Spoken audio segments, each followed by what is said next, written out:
പഴനിമല പോലെ മറ്റൊരു മുരുകക്ഷേത്രം തെങ്കാശിയിലാണ് ഈ ക്ഷേത്രം വരുന്നത്.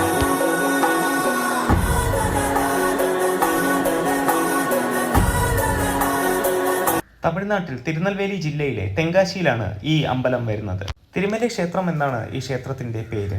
ഈ ക്ഷേത്രത്തിലെ പ്രധാന പ്രതിഷ്ഠ മുരുകൻ സ്വാമിയാണ്. തിരുമല കുമാരസ്വാമി എന്നും ഈ ക്ഷേത്രത്തെ അറിയപ്പെടുന്നു. നല്ലൊരു പാർക്കിംഗ് ക്ഷേത്രത്തിന്റെ മുകളിൽ തന്നെ ഏർപ്പെടുത്തിയിട്ടുണ്ട്. കാറിന് 50 രൂപയാണ് ചാർജ് വരുന്നത്. ഈ ക്ഷേത്രത്തിൽ നിന്നും പുറത്തോട്ടുള്ള വ്യൂ ആണ് ഈ ക്ഷേത്രത്തിനെ വ്യത്യസ്തമാക്കുന്നത്. രാത്രി 8 മണിയാണ് ലാസ്റ്റ് സമയം അമ്പലം അടയ്ക്കുന്നതിന് മുന്നേ എൻട്രി കിട്ടുന്നത്. ഇവിടെ വന്ന് മുരുകൻ സ്വാമിയെ പ്രാർത്ഥിച്ചാൽ നമ്മുടെ കഷ്ടപ്പാടുകളെല്ലാം മാറുമെന്നുള്ളൊരു ചൊല്ലും ഇവിടെ നിലനിൽക്കുന്നു. ഈ ക്ഷേത്രത്തിൻ്റെ ഒരു ഭാഗത്തായി തിരുമല അമ്മൻ ഭഗവതിയുടെ നടയും ഉണ്ട്.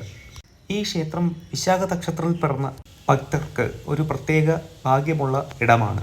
ഒക്ടോബർ നവംബർ മാസത്തിലെ സ്കന്ദഷഷ്ഠി അത് ഒരു പ്രത്യേകതയാണ് ഈ അമ്പലത്തിൽ. 4 കൈകളോടെ നിൽക്കുന്ന രൂപത്തിലാണ് ഇവിടുത്തെ സ്വാമിയുടെ പ്രതിഷ്ഠ. അല്ലു അർജുൻ അഭിനയിച്ച പുഷ്പയിലെ ഈ സോങ് ചിത്രീകരിച്ചത് ഈ അമ്പലത്തിലാണ്. ചെങ്കോട്ടയിലാണ് ഈ അമ്പലം വരുന്നത്.